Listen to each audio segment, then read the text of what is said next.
खान को कौन समझाए। सीनियर सहाफ़ी अंसार अब्बासी लिखते हैं, बहुत से लोग ये समझते हैं कि एक सोची समझी साजिश के तहत पाकिस्तान को लीबिया, शाम और इराक बनाने की तरफ तेजी से धकेला जा रहा है। कहा जा रहा है कि जो कुछ 9 मई को हुआ वो मुल्क में खाना जंगी शुरू कराने की पहली झलक थी। जानबूझकर फौज और दिफाई इदारों पर हमले करवाए गए ताकि इस इदारे को डिमोरलाइज कर दिया जाए, जो पाकिस्तान के लीबिया, शाम और इराक बनने की राह में सबसे बड़ी रुकावट है। मुझे नहीं मालूम वाकई कोई साजिश मौजूद है कि नहीं, लेकिन हालात खाना जंगी और अफरा तफरी की तरफ ही जा रहे हैं। सबको नजर आ रहा है कि हालात तेजी से खराब हो रहे हैं और यहाँ वो कुछ हो रहा है जिसके बारे में कभी किसी ने सोचा न देखा। इमरान खान पहले से ज्यादा खतरनाक हो गए हैं। दुनिया ने देखा कि किसने भड़काया और किसने दिफाई इदारों पर पुरतशद्दुद हमले और जलाओ घेराव किया। एक तरफ इमरान खान कहते हैं कि ये उनके लोग नहीं, दूसरी तरफ उन्होंने army chief general Asim Munir पर डायरेक्ट हमले शुरू कर दिए और तमाम तर सूरत हाल का जिम्मेदार उन्हें ठहरा दिया।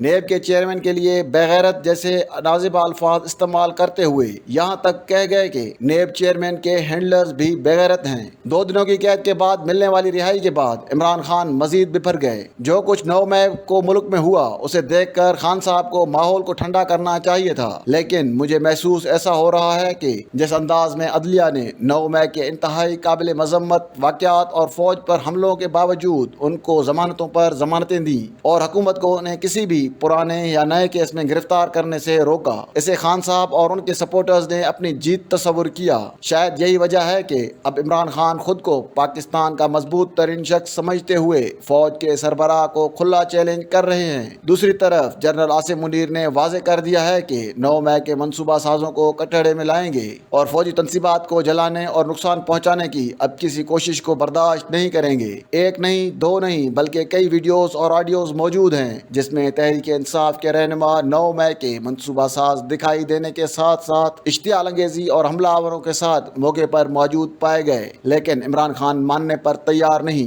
अपनी रिहाई के बाद इमरान खान ने आर्मी चीफ से खुली टक्कर ले ली, जिससे सूरत हाल पाकिस्तान के लिए बहुत खतरनाक हो गई है। इस सूरत हाल की खराबी में क्या अदलिया की कोई जिम्मेदारी है? चीफ जस्टिस सुप्रीम कोर्ट की इमरान खान को देखकर खुशी का इजहार और मीडिया का ये इल्जाम कि खान साहब की जमानत और उन्हें दोबारा गिरफ्तारी से बचाने का सुप्रीम कोर्ट का फैसला पहले हो चुका था और इस सिलसिले में ख्वाजा तारिक रहीम और जियो के सीनियर रिपोर्टर कयूम सदीकी की ऑडियो लीक का सामने आना बहुत हैरान कुन था। दूसरे दिन इस्लामाबाद हाई कोर्ट ने हुकूमत या किसी दूसरे इदारे को इमरान खान को किसी भी केस में गिरफ्तार करने से रोक दिया। अदलिया ने इमरान खान को वो सब कुछ दिया जो उन्होंने मांगा, यहाँ तक कि तोशाखाना केस जिसमें इमरान खान पेश होने से कतराते रहे और उनकी 2 दिन की कैद के दौरान इस्लामाबाद की मुतल्लिका अदालत में उन पर फर्द जुर्म आयद की गई, उस केस को भी इस्लामाबाद हाई कोर्ट ने स्टे देकर खान साहब के हक में रोक दिया। अदालत ने इमरान खान और बुशरा बीबी की इद्दत के दौरान निकाह वाले केस को भी खत्म कर दिया।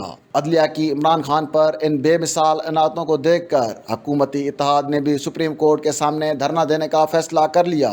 चीफ जस्टिस ऑफ पाकिस्तान और जजों पर खूब तान किया जा रहा है। उन्हें इमरान खान के टाइगर फोर्स से तशबीह दी जा रही है। अब डर है ऐसा ना हो कि हुकूमती इत्तेहाद के धरने में शामिल अदलिया के खिलाफ भड़के हुए मुजाहिरीन सुप्रीम कोर्ट पर ही हमला कर दें, जो एक और ख़तरनाक अमल होगा और मौजूदा हालात की मज़ीद ख़राबी का बायस बनेगा। मुझे तो समझ नहीं आती कि हुकूमती इत्तेहाद को सुप्रीम कोर्ट के सामने ऐसा मुजाहरा करने की क्या ज़रूरत है। अब भी वक्त है कि इस फैसले को वापस लिया जाए। अगर एक तरफ अदलिया को अपने रवैये और इंसाफ के दोहरे मयार पर नज़रसानी करनी चाहिए, तो दूसरी तरफ हुकूमत हालात की मज़ीद ख़राबी का ज़रिया मत बने। बाकी जहाँ तक इमरान खान का मामला है तो मुझे नहीं मालूम उनको कौन समझा सकता है।